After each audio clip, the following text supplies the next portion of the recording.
Hey guys, how's it going? So today I'm going to share with you a pistol that I really like, and this is the Star model BM 9mm. And we're going to go over some things about the gun, my opinions on it, and hopefully provide you some useful information. But before I do, just remember guys, this is a smaller channel. I do not have any sponsorships that are sending me guns or ammo or any of that like a lot of the big channels do. So if you guys can afford to help me out a little bit, my Patreon link is down in the description. And if you can't afford it, go ahead and just give the video a like if you liked it. And if you haven't subscribed yet, subscribe and tell your friends about the channel. So the Star model BM 9mm. The Stars are made in Spain, and this particular gun was made from 1972 all the way up until probably about 1992.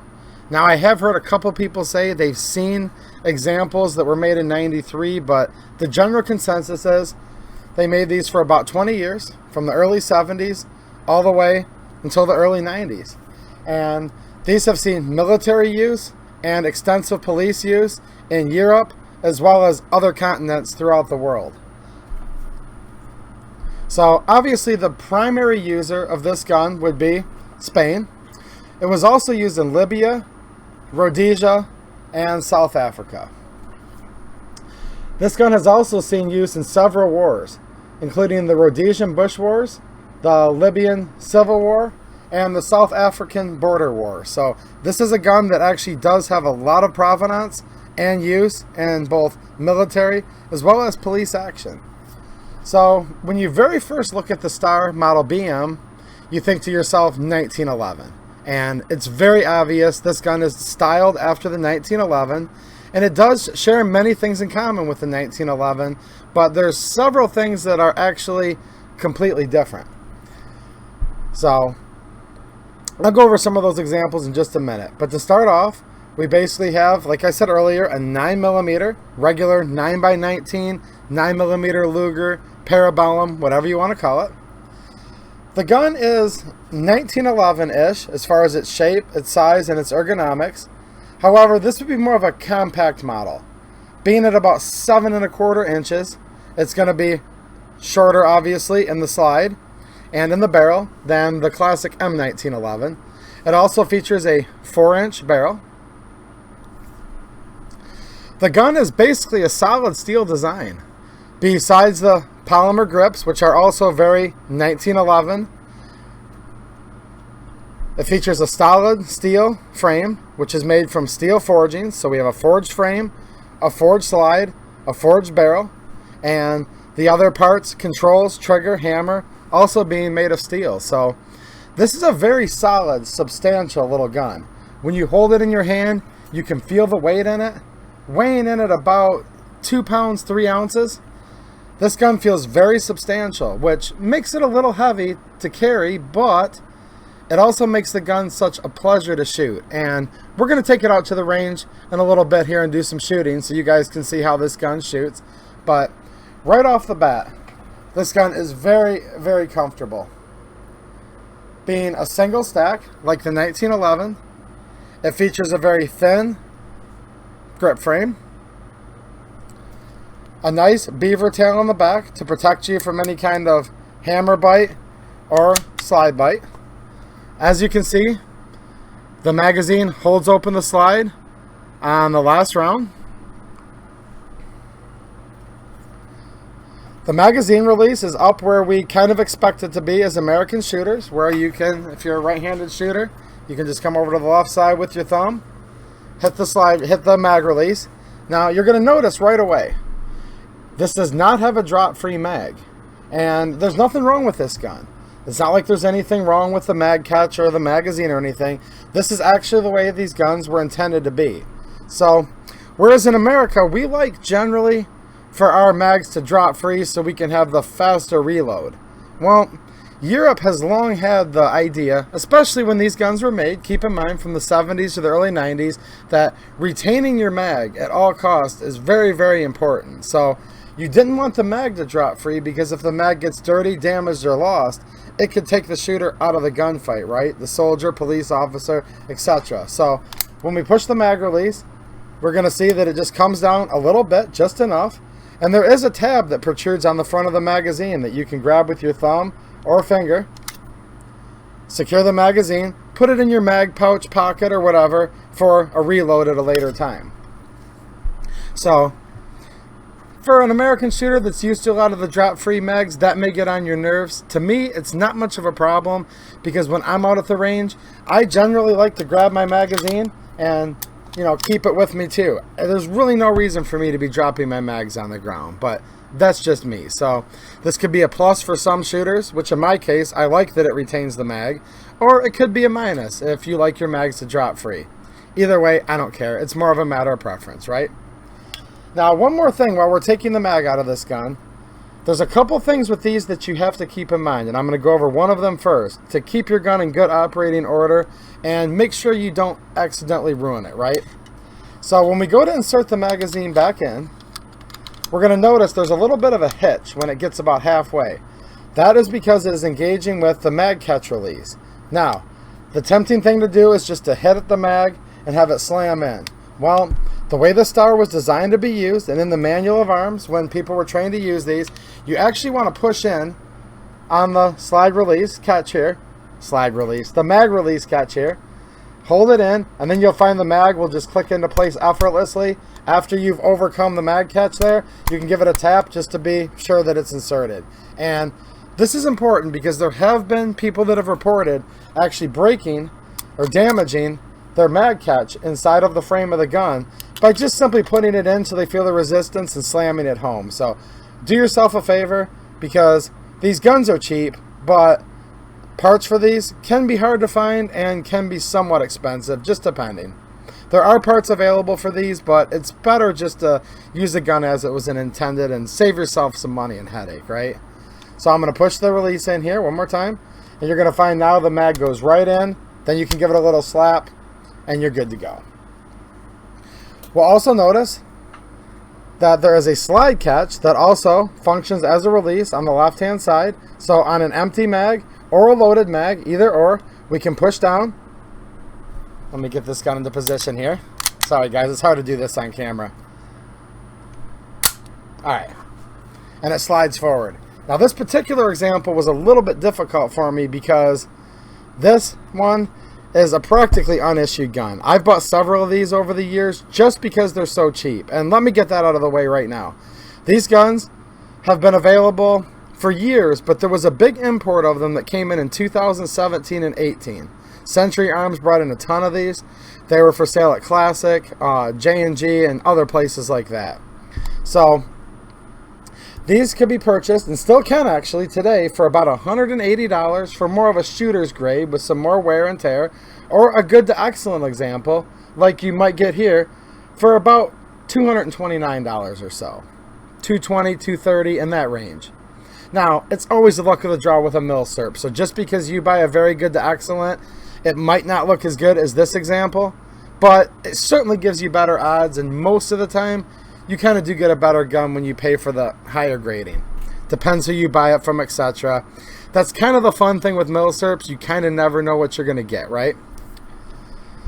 So, still available today. This is November of 2019 for just under or just over 200 bucks. So, that's one of the main features of these guns. Very, very affordable. It does feed from an 8-round box magazine, like I said before, single stack. So you're going to have about the same mag capacity as your standard 1911, right? I'm going to drop the mag just so I can rack the gun here.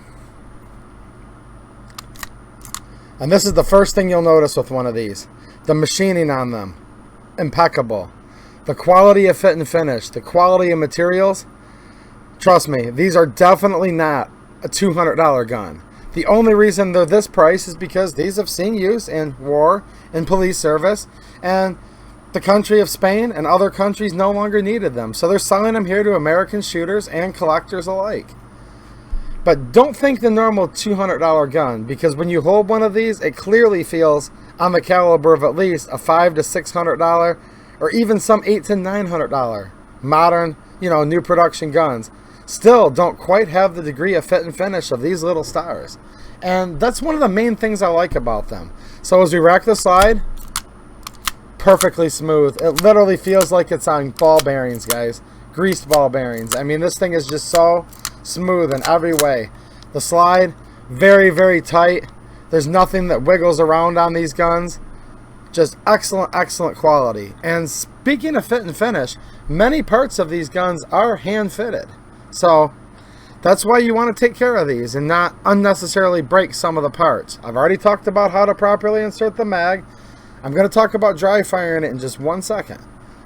There's a couple things you have to keep track of on these. I hate to see you guys run into a little accident with one because they are such nice guns. Now, speaking of the finish, we can see here the finishing of the steel is very nice, highly polished. The majority of the steel on this gun is blued, a very deep, dark, shiny bluing. I can see the reflection of my computer screen in it. Again, this is a really nice example, this particular one, but you can clearly see how nice and how high of a degree of polishing that occurred on these, and just there's no burrs. I don't really see anything as far as, you know, blights or blemishes as far as the machining on this gun. Now, some of the small parts you'll see are more of a bead blasted finish, like your external extractor here, your barrel, and your trigger. Whereas some of the hammer, some of the other controls like the slide, stop and release, and the safety, those are going to be blued. So let's go over a few more parts of this gun. Like I said earlier, this has polymer grips that feel much like a 1911. They're rather fine checkering. To me, they're really nice grips, actually. Now, you can buy wood grips, aftermarket grips, things like that to dress up your gun or to make it fit your hand just like you want it to. But I'm actually very happy with the stock grips on this gun. They're just thick enough to make the gun feel, full enough in my hand, but they're not too thick to make it feel like I'm holding onto a 2x4, like how some guns feel. The small checkering is not aggressive enough to bother my hands by any means, but it also has just enough texture where the gun feels very secure in my hands. So, very happy with the grips. Now, as far as the controls go, this gun does have a hammer, an exposed hammer, that does have some checkering on the end of it here for your thumb to be able to, grab on there nice and tight without it slipping off. These are a single action pistol, so when the hammer's down and we pull the trigger, nothing's going to happen, right? We cock the hammer for the first shot. Of course, with this being a semi-automatic, every time the slide reciprocates, it's going to reset the hammer to the single action position. So you're mainly just going to have to cock that hammer the very first time, assuming you started off with the gun loaded from a closed magazine, right? You probably don't want to ever carry the gun that way, and I'm going to get to that in just a minute, guys. We're going to talk about the firing pin, dry firing, and how you should or shouldn't safely carry this gun. But for now, single action. Now, I don't know if you guys noticed, but just a second ago I went to, pull on the trigger, nothing happened. This gun does have a magazine safety, so if you remove the magazine out of the pistol and attempt to fire it, again, nothing happens. Your trigger is completely blocked. So I know a lot of you don't like that, but that is one of the features that this gun came with. A lot of militaries I've noticed like this feature. Probably just, an extra safety measure to keep troops or police officers from hurting themselves, right? So no magazine, the trigger is completely blocked. When we insert the magazine, now I'm not going to dry fire this, just hang on a little bit longer if you guys are interested in that. I'm just going to put my thumb on the hammer, pull the trigger, and let it gently rest forward. That's fine. I don't want to pull the trigger and let this hammer just fly forward though. Now, the controls over here, I showed you guys the mag catch / release. So if there's no mag in the gun, we can, let's see if I can get in position here. We can pull the slide back. It's going to automatically close, like most pistols. We can pull the slide back, push up with our thumb, pressure on the slide catch. I'm sorry, guys. Everything's so hard to do on camera. Seems like it wouldn't be, but it really is. So I'm going to push forward on the catch, and it's going to hold it up for me, right? Same thing if I want to release the slide. I'm going to push down, and the slide is going to go back into battery. I would note, much easier to do without a mag than with a mag. It's also much easier to use the slide release when you have a round, which I'm going to show you in 1 second. So I'm going to grab a snap cap. I use these in a lot of my videos. These are awesome for training, demonstrations, function testing of a gun, and in this case, they're a good idea. So I'm going to put 1 round, 9mm snap cap. For those of you that don't know, this is not a real round of ammunition. It does have the same physical specifications. It does actually have a realistically weighted and designed bullet.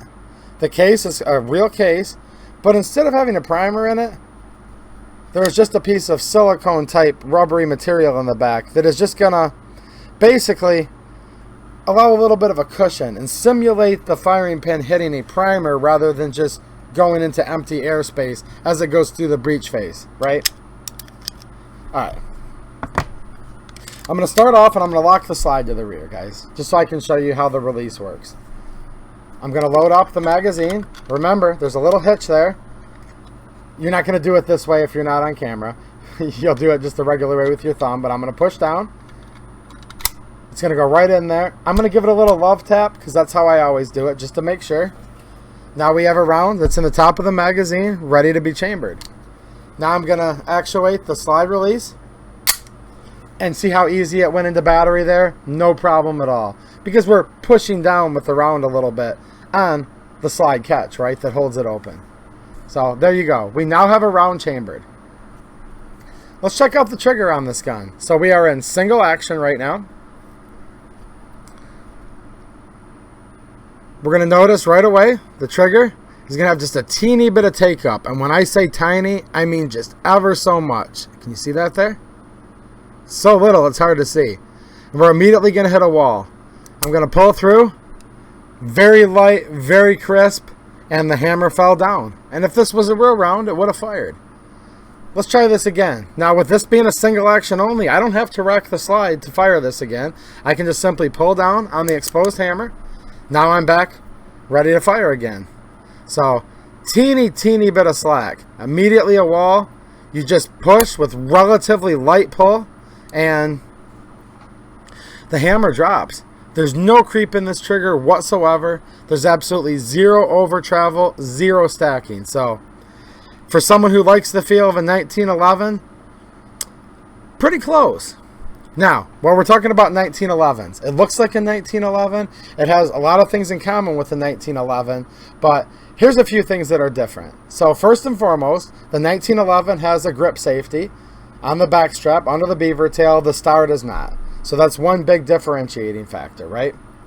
Another thing is, we're going to cock the hammer back. We do have a frame-mounted safety that looks and acts a lot like a 1911, right? Okay, up is safe. And that's gonna, on the Star, it is just gonna block the hammer.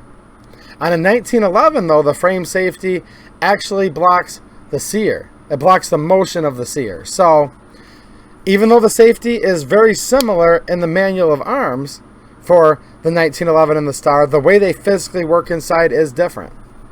I would note when you go to put the safety on, there's a decent amount of tension. You have to really give it a push, which is a good thing, because what this does, it keeps your safety from inadvertently getting engaged during a possible firefight, and then you would have a dead gun. But to release the safety, getting ready to fire, now normally I would just do this with a sweeping down motion of my thumb, just like that. I'll show you guys so you can see it a little better. Substantially more force to engage it, and this is good. Don't take this for granted. I've had guns where the safety very easily engaged itself. Not a good thing. This, you have to know that you're engaging the safety. Trust me. So, to disengage, we're just going to slightly push down. Very easy. It's hard to put it on. Brushes off literally with ease. So, there you go. Really nice frame-mounted safety. I always prefer a frame-mounted safety over a slide-mounted. Personal preference, but for me, this safety is in the right position. Very easy when you're actually shooting the gun, just to come up and make a sliding down motion with your thumb. Very similar to a 1911. Now here's one more big difference, the trigger. On a 1911, the trigger pushes straight back into the frame to drop the hammer, right? This one does have a slight pivoting motion. It's kind of hard to see because the trigger pulls so short. But see how it's actually pivoting from the top down? So the way the linkage is and the actual motion of travel of the trigger is different on the Star than the 1911. Just taking another look here, seeing if there's anything else we want to talk about on it. It does have slide serrations that are very fine, but rather sharp. So I find that I have no problem. Let me get this snap cap out of here. Get the magazine out. I have no problem gripping onto this slide. I normally like to grab my guns over the top to rack them, or you can come from the rear. Plenty grippy. They don't look like they're much, but trust me, they're rather sharp, and I find that I can grab onto the slide just as good on this as any of the more modern guns that generally have wider slide serrations. So this is definitely good. The sights are just regular iron type sights where we have a rear with a notch and then a single post front sight. So typical iron sights, very similar to many handguns, including milsurps and, quite frankly, modern pistols too, right? Take a look at the markings here. We can see it says Star with the Star logo. This is like the Star Burst logo, if you will. Boy, it's so shiny. My camera's having a hard time, guys. I guess that's what you get for having such nice bluing. There we go. So it's a bursting Star, and it says Star. I don't speak Spanish, guys. Ibar España, SA, caliber 9mm P, 9mm parabellum. So that's what's one of the cool things about this gun too. It really fits three categories if you think about it. First of all, it's a milsurp. So if you're into collecting military surplus weapons, this is great for anybody's collection, to be honest, or especially for somebody who wants to get into milsurp collecting and only has a couple $100 to get started. There you go. Just under 200 or just over 200, depending on condition, right? And you have a true military surplus that was used by military and police for decades. Okay?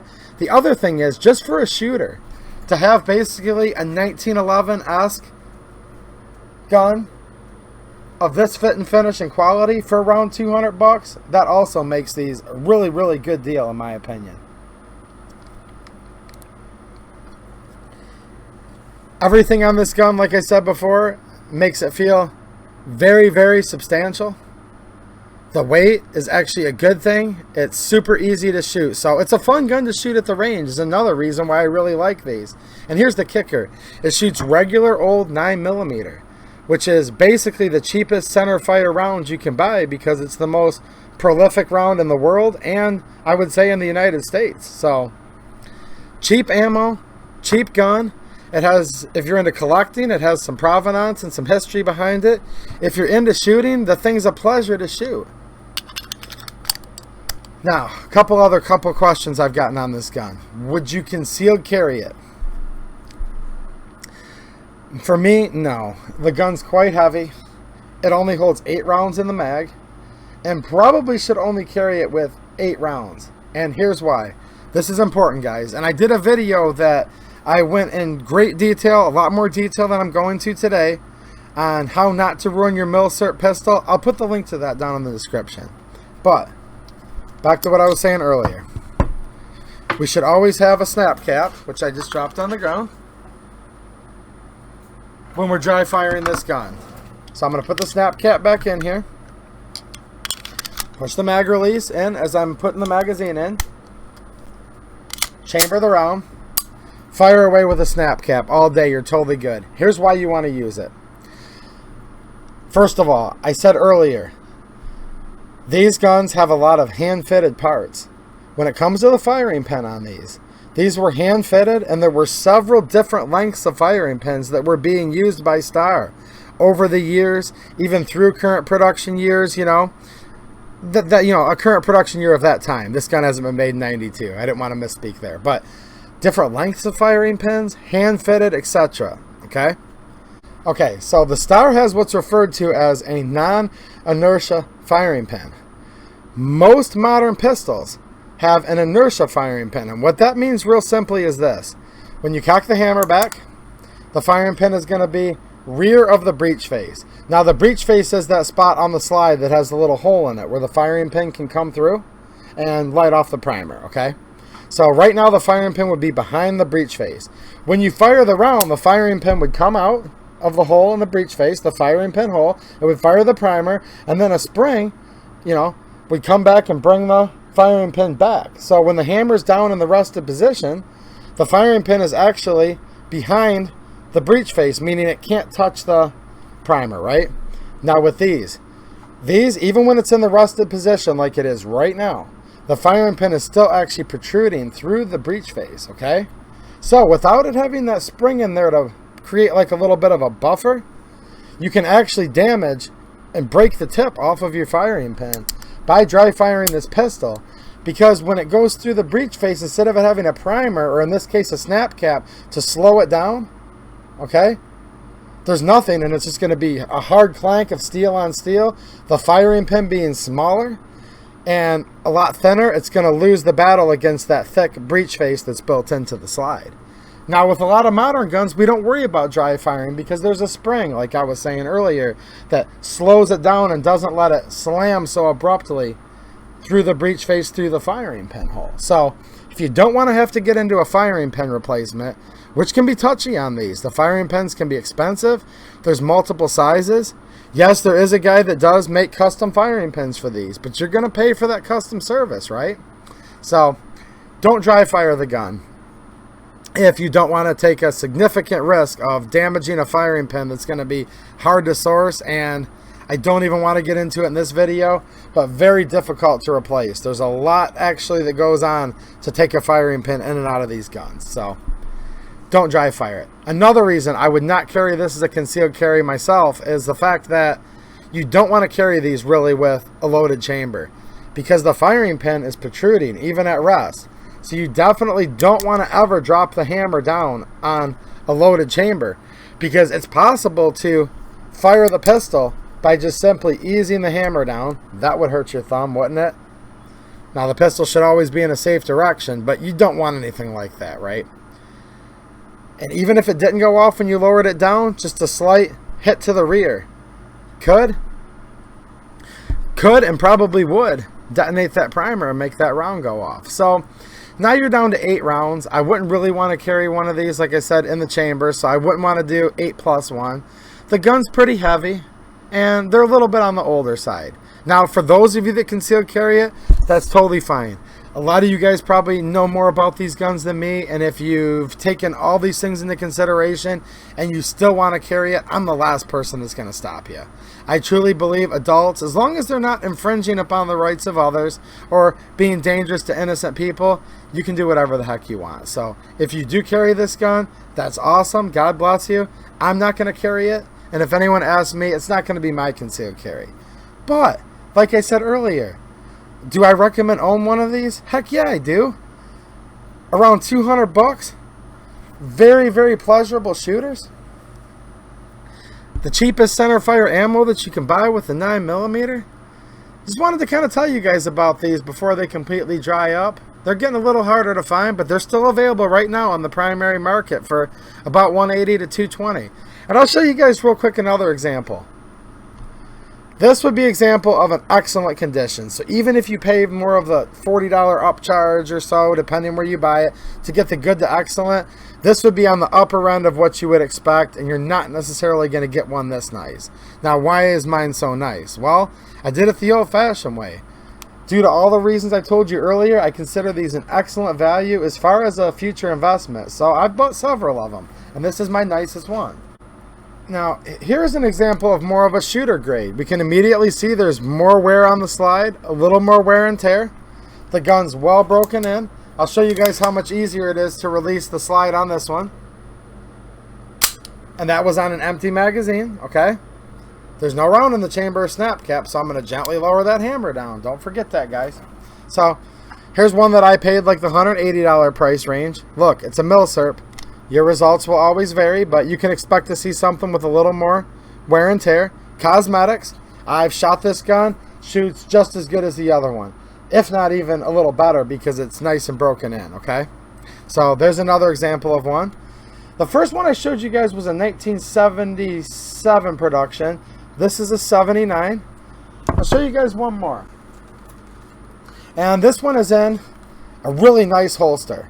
If you guys are more interested in this holster, I can do a more thorough review later.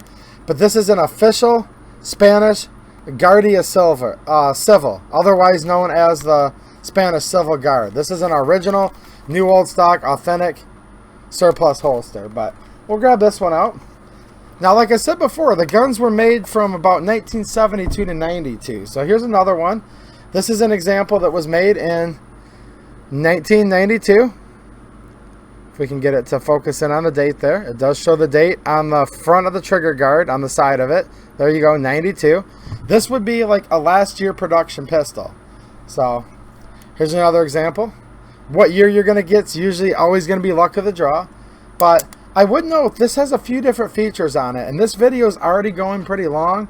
So I am going to do another video. If you guys are interested, leave it down in the comments how much interest you guys have in these stars or not, and I'll consider, you know, how many more videos I'll do on the star pistols. So this is a last year production, and I think it might be interesting to do another video of a side-by-side to show what from the 70s to the 90s, some of the things that actually changed, because the guns as a whole stayed the same, but there's definitely 4 or 5 differences that you can see were changed over, you know, the time and history of the guns production. So yeah. All right, like I said, this is a really nice holster. I'll cover this more in another video. Now, the star, made from 1972 to 92. Well, it's actually a compact, more modernized version of 2 other pistols, and I'm going to briefly show you those. And this is going to be more content for another video. I think it might be fun to do one where I'm showing like the evolution of 4 different models of star pistols just all in one video. But right now I'm just going to show you guys just a little sneak preview of more star videos that are going to come. So let's go all the way back to World War II. We have the Star Model B. This is more of a full size now. Still chambered in 9mm, but now we're definitely have the longer barrel, longer frame, and this is much closer to the size of more of a US M1911. This particular gun was made during World War II. Features wood grips. A few of the things are different, but much of the manual arms are still the same. It's still a single action. It still has the frame mounted safety. It still has the slide catch release. Now, these were actually made by Spain for use in the Third Reich, the Germans during World War II. They were never the frontline service pistol, but they were used for rear echelon government workers, like even I've read mail delivery people, people that delivered supplies, people that worked at some of like the bureaus and offices. So Spain, they were not part of the Axis, okay, during World War II. However, they were more than willing to support countries such as Germany and sell them small arms. So here's the original Star Model B. Okay, this is kind of where it starts with this lineage of pistol. Then we fast forward to the Star Super B. Also a full-size gun. We've modernized with polymer grips. Still the same familiar manual of arms though as the B and the BM. This isn't going to be a review on this gun. I'm just showing you guys real quick. Single action. Star Super B. Then we evolved into the more compact Star Model BM that I've been talking about for this video.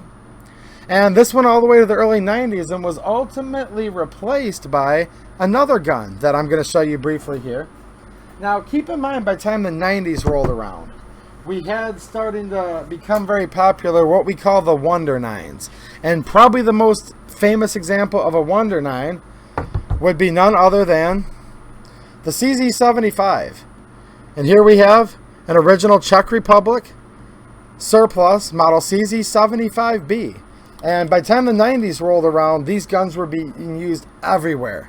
Higher round capacities, double stacks.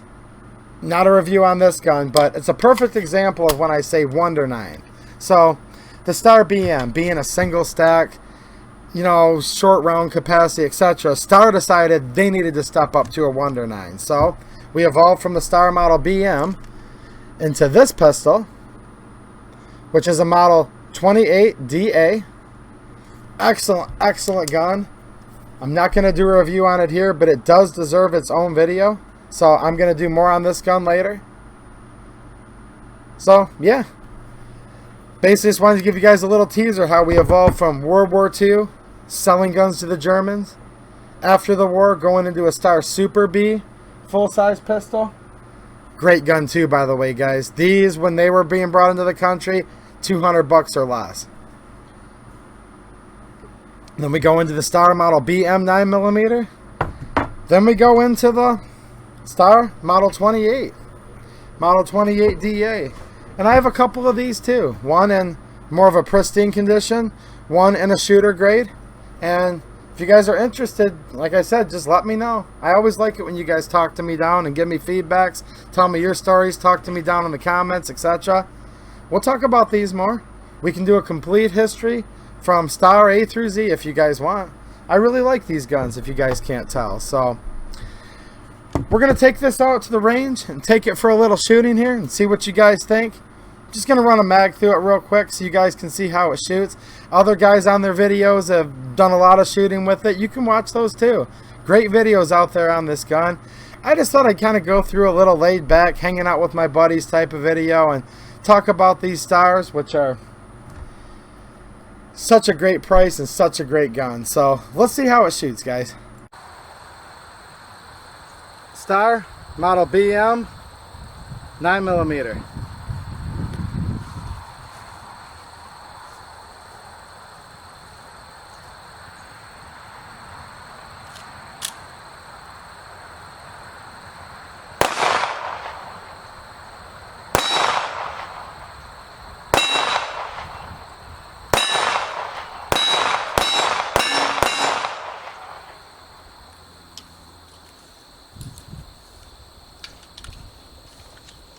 Alright, no problems. Shot like a dream. Very comfortable, actually. Alright, as you can see, it shot great. And I would note how comfortable this is to shoot. I can't emphasize that enough. These are great range guns. So, in conclusion, I would actually definitely recommend one of these, guys. Yeah, there's a couple caveats. You have to watch how you insert the mag, or you should at least, right? Shouldn't dry fire the pistol. Never ever carry it on a loaded chamber. In fact, be careful even walking around on the range with a loaded chamber, like I said earlier. Is it a little short on mag capacity? Yes. But what it is it's budget. It's around $200. The quality and workmanship, like nothing you would get today for even close to this price. It shoots the common and cheap 9mm. And if you want to get into starting off your collection, these are going to be collectible. I'm not going to say they're going to be ever worth $1 million or even 1,000, but they're going to go up in price because I remember when you could buy a Ballester Molina for $100, when you could buy a Makarov for $60, when you could buy a Mosin for $60, and an SKS for $89, $99. So these will go up over $200. I have no doubt. They're going to dry up. They only made so many. They're not going to keep coming in the country forever. So yeah. I highly recommend them, and this is a gun that I truly, truly enjoy. If you're more interested in the one I was talking about earlier, the video where I go into more depth about the dry firing and all of that, the link's going to be down in the description. Plan on doing more future videos on these different models of Stars and the lineage of them and how they evolved and changed, and you know, see what you guys think. Alright, just taking one last peek at this little guy. They are nice lookers, aren't they? Nice little 1911S Commander model. That's a good way to look at these. Well, I think I about covered it. I probably forgot a couple things. You guys will remind me if I do, I have no doubt. But there's going to be more videos with these, so anything I forgot to mention here, we'll talk about it later. Alright, well, it's been fun hanging out with you guys, so thanks for watching, and have a good one.